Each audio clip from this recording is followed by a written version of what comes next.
Guys, आज मैं आप लोगों के सामने एक नई वीडियो लेकर आई हूँ जो मैंने कक्षा 10 में से ली है। ये पाठ जो है वो कक्षा 10 में से लिया गया है। इस पाठ के लेखक हैं जतेंद्र मिश्र और पाठ का नाम है नौबत खाने में इबादत। मैं डॉक्टर नवनीता भाटिया आप लोगों का स्वागत करती हूँ अपने YouTube channel the simplified Hindi में। बहुत प्यार मिला आप लोगों से, बहुत कमेंट्स आप लोगों ने दिए, बहुत अच्छे और मैं चाहती हूँ कि आप इसी तरह से अपने कमेंट्स देते रहें और मेरे चैनल को खुद भी सब्सक्राइब करें और दूसरों से भी सब्सक्राइब करें और वीडियोस को आगे जितना शेयर कर सकते हैं उतना शेयर कीजिए ताकि आपकी तरह ही दूसरे लोग भी इसका फायदा उठा सकें। बेल आइकन का बटन तो जरूर दबाइए क्योंकि आने वाली वीडियो जो है वो मैं चाहती हूँ कि सबसे पहले आप लोगों के पास पहुंचे। तो आते हैं अपने आज के विषय पर। आज का हमारा विषय नौबत खाने में इबादत। नौबत खाने में इबादत पाठ जो है ये शहनाई वादक जो कि बहुत ही ज्यादा फेमस हो चुके हैं, बिस्मिल्लाह खान। कोई भी इनके नाम से अछूता नहीं रहा, हर कोई इनको जानता है, हर कोई जो है वो इनको पहचानता है। इनकी शहनाई की धुन जो थी वो इतनी अच्छी थी कि लोग उसको सुनकर मोहित हो जाते थे। मन जो था उनका वो एकदम से खुश हो जाता था। और ये पूरा पाठ जो है ये बिस्मिल्लाह खान के ऊपर ही लिखा गया है। इसमें लेखक ने बिस्मिल्लाह खान के शुरू से लेकर आखिरी तक के सफर का वर्णन किया है कि उनका जन्म कब हुआ, कैसे वो शहनाई की दुनिया में आए, कैसे उन्होंने यहाँ पे प्रसिद्धि प्राप्त की, कैसे इंसान थे, उनका पहनावा कैसा था और उनकी मृत्यु कैसे हुई। सारे का सारा वर्णन जो है लेखक ने इसमें किया। लेखक कहता है कि बिस्मिल्लाह खान जो थे उनका जन्म डुमराव नामक एक जगह पर हुआ था। कहते हैं कि डुमराव जो है इसका कोई अपना इतिहास नहीं है, यानी कि बहुत ज्यादा प्रसिद्धि नहीं है, इसकी बहुत ज्यादा ख्याति प्राप्त नहीं की स्थान ने। लेकिन फिर भी जो डुमराव है वो और जो बिस्मिल्लाह खान है उनका आपस में गहरा संबंध है। क्यों? क्योंकि बिस्मिल्लाह खान जो थे वो एक संगीत परिवार के साथ संबंधित थे और उनका जन्म डुमराव नामक स्थान पर हुआ था। बिस्मिल्लाह खान जिनका बचपन का नाम था अमीरुद्दीन, जब वो 6 साल के थे तभी से उन्होंने शहनाई की दुनिया में कदम रखा। यानी कि 6 साल की उम्र में ही जब वो अपने से बड़े भाई को शहनाई बजाते हुए देखते, अपने जो मामा थे उनको शहनाई बजाते हुए देखते और अलग अलग रागों के नाम बोलते हुए सुनते, तब उनके मन में कुछ जिज्ञासा सी पैदा होती कि ये शहनाई क्या है, जो इतनी अच्छी धुन बजाई जाती है, ये क्या है। और वो खुद भी इसको बजाना चाहते थे, महसूस करना चाहते थे, अनुभव करना चाहते थे। अब 6 साल की उम्र में कोई बच्चा इस तरफ आकर्षित होता है, खींचा चला जाता है, तो ये बहुत बड़ी बात मानी जाती है। और उनका जो बड़ा भाई वो तो केवल कितना था, मात्र 9 साल का, जिससे वो शहनाई की धुन सुनते थे। अब जो उनके मामा दोनों हैं वो बहुत ही अच्छे संगीत वादक रहे, बहुत अच्छी शहनाई बजाते थे वो भी, और उन्हीं के द्वारा जो बिस्मिल्लाह खान थे वो भी उनके द्वारा ही शहनाई की अलग अलग धुनों को सुना करते थे। वो भी चाहते थे कि शहनाई बजाए, लेकिन उनके जो मामा थे वो उन्हें अपनी शहनाई बजाने के लिए नहीं देते थे। अब बात आती है बिस्मिल्लाह खान की। तो उनका जन्म हुआ डुमराव नदी में। डुमराव नदी के किनारे पर डुमराव गांव में जन्म जो उनका हुआ। डुमराव जो बिहार में पाया जाता है, बिहार का एक स्थान है, वहां पर एक सोन नदी है। उसी के किनारे पर जो शहनाई बजाने के लिए जिस रीड का प्रयोग किया जाता है, जो कि अंदर से खोखली होती है, उसे फूंक कर मारकर बजाया जाता है, तो उसका जो उसके लिए जिस घास, नरकट घास जो पाई जाती है वो भी सोन नदी के किनारे ही पाई जाती है, जो कि डुमराव में है। तो इस तरह डुमराव और जो अमीरुद्दीन है उनका आपस में बहुत गहरा संबंध है। अब आते हैं जो बिस्मिल्लाह खान है उनके जन्म के आगे के समय के बारे में, कि आगे उनका अगला जो समय था वो कैसा था। अब उनके जो नाना थे, ननिहाल परिवार जो था, जो मामा थे परिवार में, वो सारे के सारे ही बहुत अच्छे संगीत प्रेमी रह चुके थे। क्या बहुत अच्छे संगीत प्रेमी थे। शहनाई का बहुत अच्छे वादक थे, बहुत अच्छी शहनाई बजाते थे। और जब अमीरुद्दीन यानी कि बिस्मिल्लाह खान, जब उनकी उम्र 14 साल हुई तो उन्होंने और ज्यादा वो जो थे वो आकर्षित हुए संगीत की तरफ। मात्र 14 साल की उम्र में बहुत एक बार फिर से, पहले तो उन्होंने छोटी उम्र थी जब वो संगीत को सुना करते थे और चाहते थे कि जिस तरह से शहनाई उनके परिवार वाले बजाते हैं उसी प्रकार से वो भी शहनाई बजाए। तो जब 14 साल के हुए तो काशी नामक जगह, काशी हर एक व्यक्ति ने इस स्थान का नाम सुन रखा है, तो काशी नामक जगह जहां पर कि बिस्मिल्लाह खान जो थे वो रियाज करने के लिए जाते थे। काशी में बालाजी का मंदिर जहां पर कि बिस्मिल्लाह खान जो थे वो नौबत खाने में रियाज करने के लिए जाते थे। बालाजी के मंदिर तक जाने का एक रास्ता था और वो रास्ता था ड्योढ़ी, और वहां पर सुल्लन बाई और बतूलन बाई नामक 2 औरतें रहती थी, और जो बिस्मिल्लाह खान थे उन्हें वहीं उसी रास्ते से ही गुजरना पड़ता था। अब जो सुल्लन बाई थी और जो बतूलन बाई थी, नाम से ही पता चलता है कि वो कौन सी औरतें रही होंगी। तो उन्हें उनके घर से, उनके मकान से के आगे से जब वो गुजरते तो उन्हें वहां पर बहुत अच्छे अच्छे संगीत का स्वर सुनाई देता, ठुमरी, दादरा, बहुत अच्छी उनको वहां से सुनाई देता। तो ना चाहते हुए भी जो बिस्मिल्लाह खान थे वो वहां पर रुकते, और वहां पर जब वो उस संगीत को सुनते तो उनका मन जो था वो बहुत प्रसन्न होता और उस गीत की तरफ वो आकर्षित होना शुरू हो जाते। और कहा जाता है कि अपना बहुत ज्यादा समय, जो रियाज का समय था, वो यहीं पर बिताया करते थे और उन्हीं को सुनकर वो अपना रियाज जो था उसको जारी रखते थे। कहते कि बिस्मिल्लाह खान ने इस बात को स्वीकार किया, खुद स्वीकार किया कि उनको संगीत प्रेमी बनाने में और शहनाई, इतना अच्छा शहनाई वादक बनाने में इन दोनों बहनों का बहुत बड़ा हाथ रहा।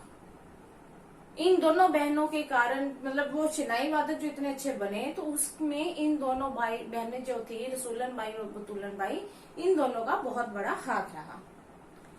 अब कहा जाता है कि वैदिक इतिहास में, यानी कि पुराने इतिहास में, हमारे शहनाई का कोई भी उल्लेख नहीं मिलता। इसे जो संगीत के अंतर्गत सुशिर वाद्यों में गिना जाता है। सुशिर वाद्य क्या होते हैं? सुशिर वाद्य जैसे फूंक कर बजाए जाने वाले जो वाद्य होते हैं, जिसमें नाड़ी होती है और उनको फूंक मारकर बजाया जाता है, उन सारे जो संगीत से संबंधित जो ऐसे वाद्य थे उनमें ही शहनाई को भी एक स्थान दिया गया। लेकिन असल में शहनाई को शहनाई जो है वो कब अस्तित्व में आई? जब बिस्मिल्लाह खान जो थे वो इसके बहुत बड़े शहनाई वादक बन चुके थे। अब शहनाई जो थी और जो बिस्मिल्लाह खान थे, ऐसा माना जाता है कि दोनों ही एक दूसरे के लिए ही बने थे। बिस्मिल्लाह खान जिन्हें शहनाई की वजह से बहुत बड़े बड़े अवार्ड से सम्मानित किया गया, उन्हें बहुत ज्यादा पुरस्कार मिले। उसके ऊपर कहा जाता है कि शहनाई की दुनिया में वो इतने मगन हो चुके थे, इतने जबरदस्त, जिसे हम कहते हैं इंग्लिश में कि बहुत ज्यादा फेमस हो चुके थे, कि बिस्मिल्लाह खान जो थे वो जितनी भी समय नमाज पढ़ते, उतने समय नमाज पढ़ते हुए वो ऊपर वाले से, यानी कि खुदा से एक ही प्रार्थना करते थे कि कैसा भी कुछ दे देना, लेकिन सुर जो है वो फटा हुआ कभी मत बख्शना। कहते हैं कि कपड़े जो थे वो अगर फट जाए तो उनकी सिलाई की जा सकती है, लेकिन अगर सुर फट गया तो उसकी सिलाई करना बड़ा मुश्किल है, उसकी सिलाई नहीं हो सकती। तो वो हमेशा ही नमाज पढ़ने के बाद यही ऊपर वाले से मांगते थे कि उनको ऐसा सुर देना कि जिससे सुनने वाले की आंखों से मोती बरसने लगे, और उनको कभी भी फटा हुआ सुर मत देना। अब जो बिस्मिल्लाह खां थे वो हमेशा ही अपने स्वर को और अच्छा बनाने की कोशिश करते थे। बहुत ज्यादा समय वो रियाज करते थे, बहुत ज्यादा समय वो अपना जो था वो संगीत की दुनिया को ही देते थे।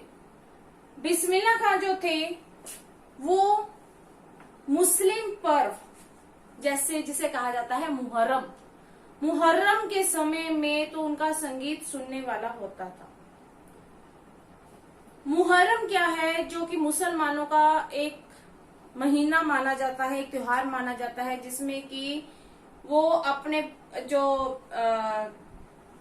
उनके जो पवित्र शिया मुसलमान थे, हजरत इमाम हुसैन और उनके जो कुछ वंशज थे, उनकी याद में ये ये मुहर्रम जो है वो मनाया जाता है। और इसमें पूरे 10 दिन का शौक मनाया जाता है, यानी कि ना तो कोई संगीत बजता है, ना ही कुछ खुशी वाला काम किया जाता है। इस दिनों में कुछ भी संगीत का कोई भी कार्यक्रम नहीं किया जाता। तो जो बिस्मिल्लाह खां थे वो भी इन दिनों संगीत नहीं बजाते थे, लेकिन एक 8वीं तारीख जो होती है वो इनके लिए बहुत ज्यादा महत्वपूर्ण है। जो मुसलमान लोग हैं इनके लिए 8वीं तारीख, 10 दिन का शौक मनाया जाता था, लेकिन 8वीं तारीख जो थी वो बहुत ज्यादा महत्वपूर्ण मानी जाती है। उस दिन क्या होता था कि बिस्मिल्लाह खान जो थे वो उस दिन अपनी शहनाई को उठाते और खड़े होकर वो शहनाई को बजाते थे, और पैदल ही रोते हुए वो शहनाई को बजाते हुए चलते थे। और इसके और कोई ज्यादा खास राग नहीं गाया जाता था, बल्कि ऐसा शहनाई बजाई जाती थी जिसमें मातम ही छाया होता था। एक तरफ तो मुहर्रम, तो दूसरी तरफ जो हिंदुओं के त्योहार थे वो भी उनके लिए बहुत ज्यादा महत्वपूर्ण थे। ये नहीं था कि वो सिर्फ मुस्लिम लोगों के ही त्योहारों को मनाते थे, बल्कि जो हिंदू लोग थे उनके त्योहारों पर भी वो शहनाई बजाया करते थे। अब क्या था कि जैसे जो काशी था वो भी बालाजी का मंदिर, वो सब कुछ उनके लिए बहुत ज्यादा महत्वपूर्ण था। बिस्मिल्लाह खान कहते हैं कि अपनी पुरानी यादों को ताजा करते हुए कहते हैं कि पुराने समय में एक हीरोइन हुआ करती थी, उसके वो बहुत ज्यादा, जिसे हम इंग्लिश में कहते हैं कि बहुत ज्यादा फैन थे, बहुत ज्यादा उनको उसके साथ लगाव था। कहते कि जैसे ही उसकी फिल्म आती थी तो वो उसकी फिल्म देखने के लिए फटाफट भागते थे। कहीं से भी वो पैसा लेते, अपने नाना से मांगते या कहीं से भी लेते, तो वो पैसा जो था वो लेते और उससे टिकट खरीदते और उसकी फिल्म देखने के लिए वो फटाफट भागे चले जाते थे।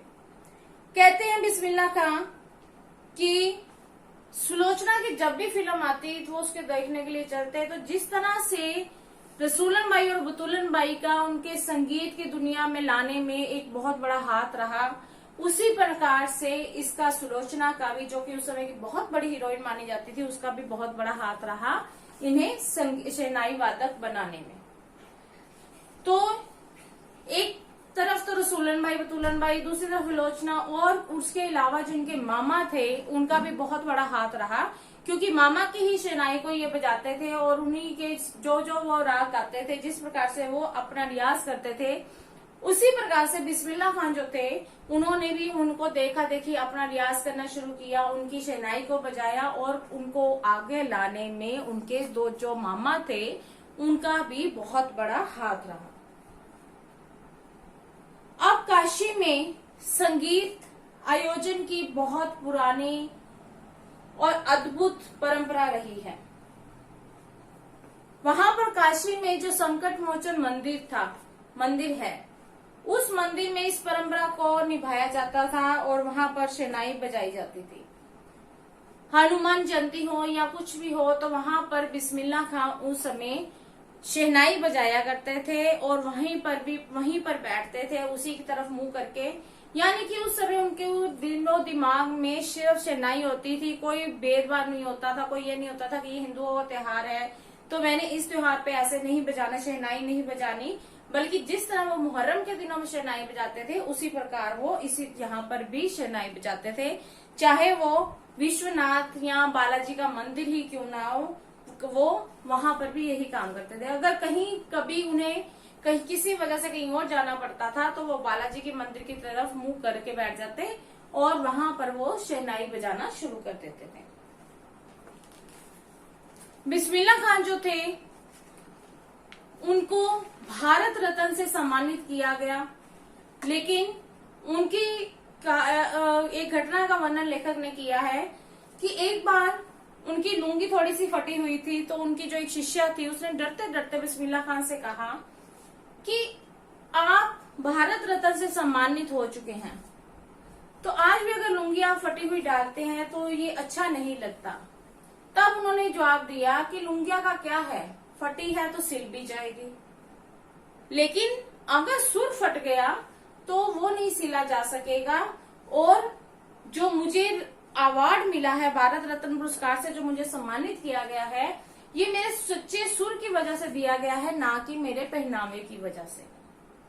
यानी कि बहुत ही ज्यादा सिंपल साधारण व्यक्तित्व के इंसान थे बिस्मिल्लाह खान। इतना अच्छा सुर होते हुए भी, अवार्ड से सम्मानित होते हुए भी उनके अंदर कोई भी घमंड नहीं था।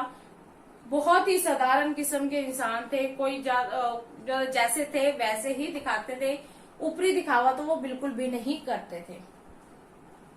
वो ये भी कहते थे कि काशी जो है वो तो मेरी मैया है, गंगा मैया है यहाँ पर, तो मेरा जो ये पवित्र स्थान है ये मेरा अपना है, तो मैं इसे छोड़कर कहाँ जा सकता हूँ। कहते थे कि काशी में गंगा मैया कहते थे कि यहाँ पर जो विश्वनाथ है, बालाजी का मंदिर है, कहते हैं कि यहाँ पर हमारे जो पूर्वज थे उन्होंने भी शहनाई बजाई थी, तो आज हम भी यहाँ पर शहनाई बजाते हैं। ये हमारा अपना ही घर है, हमारा अपना ही परिवार है, तो हम इसे छोड़कर नहीं जा सकते। बिस्मिल्लाह खान इतने अच्छे व्यक्तित्व के मालिक थे कि अवार्ड से सम्मानित होते हुए भी उन्होंने अपनी जो नमाज पढ़ने की आदत थी उसे कभी भी नहीं उन्होंने छोड़ा था। अब बहुत सी ऐसी यादें हैं बिस्मिल्लाह खान की जो कि आज धीरे धीरे वो लोप होती जा रही हैं, आज के समय में वो चीजें नहीं पाई जाती। जैसे कि बिस्मिल्लाह खान को कचौरी की आवाज में, जब वो कचौरी को तलने के लिए घी में डाला जाता तो उस समय जो छंस की आवाज उठती थी उसमें भी उनको संगीत सुनाई देता था। बर्फ जो थी उसे पक्का मोहल्ला में मलाई बर्फ बेचने वाले थे, वो आज नहीं पाए जाते। जो जलेबी बनाते हुए जो आवाजें उसमें से उठती थी उन्हें और वहां पर आरोह अवरोह सुनाई देते थे। यानी कि हर एक चीज में से वो संगीत को ही ढूंढ लेते थे, संगीत को ही प्राप्त कर लेते थे और उन्हें हर जगह पर संगीत ही सुनाई देता था। लेखक कहते हैं कि जितनी पुरानी परंपराएं थी, यानी कि हिंदू मुसलमान एकता और जो मलाई बर्फ वाले पक्का मोहल्ला में और जो वहां पर जो बालाजी के मंदिर में शहनाई बजाना और छन से जो देसी घी में जो कचौड़ियां तली जानी, जलेबियां तली जानी, ये सारी की परंपराएं लेखक कहता है कि आज के समय में धीरे धीरे खत्म होती जा रही हैं, धीरे धीरे वो परंपराएं जो है वो लुप्त होती जा रही है। बिस्मिल्लाह खान को इन सारी चीजों के साथ बहुत ज्यादा प्रेम था, बहुत ज्यादा लगाव था। वो इनके साथ उनको एक अपनापन लगता था, क्योंकि वो संगीत को ही खोज डालते थे, चाहे वो किसी भी कोई भी परंपरा हो उसमें से उनको संगीत ही नजर आता था।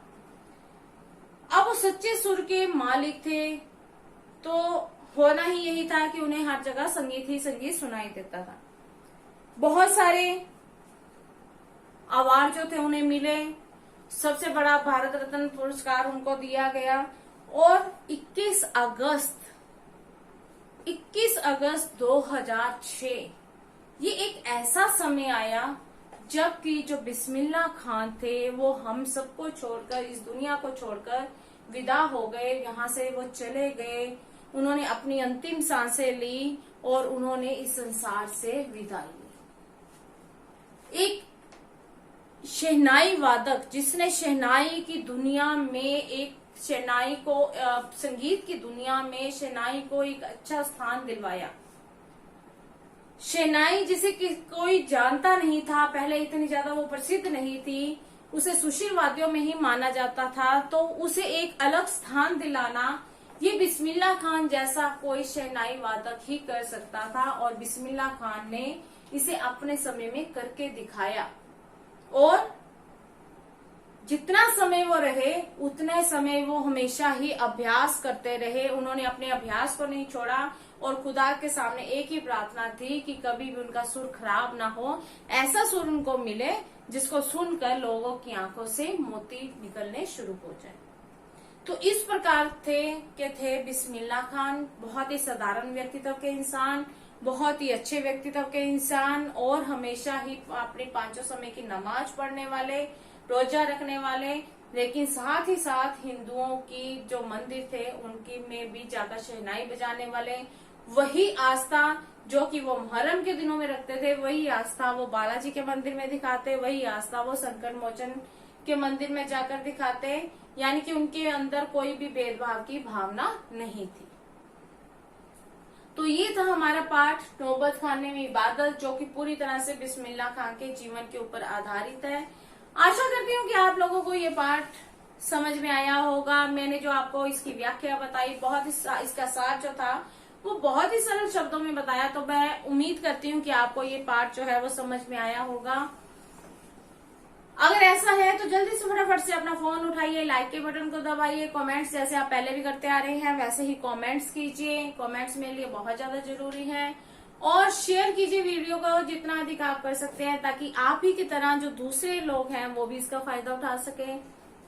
बेल आइकन के बटन को दबाइए ताकि मेरी आने वाली जो वीडियोस हैं वो सबसे पहले आप लोगों के पास पहुंचे। और चैनल को सब्सक्राइब कीजिए और अपने साथियों से भी सब्सक्राइब करवाइए। तो मैं डॉक्टर नमिता भाटिया आज इसी टॉपिक के साथ आप लोगों से विदा लेती हूँ। एक नए विषय को लेकर एक बार फिर से आप लोगों के सामने आऊंगी। तब तक के लिए धन्यवाद।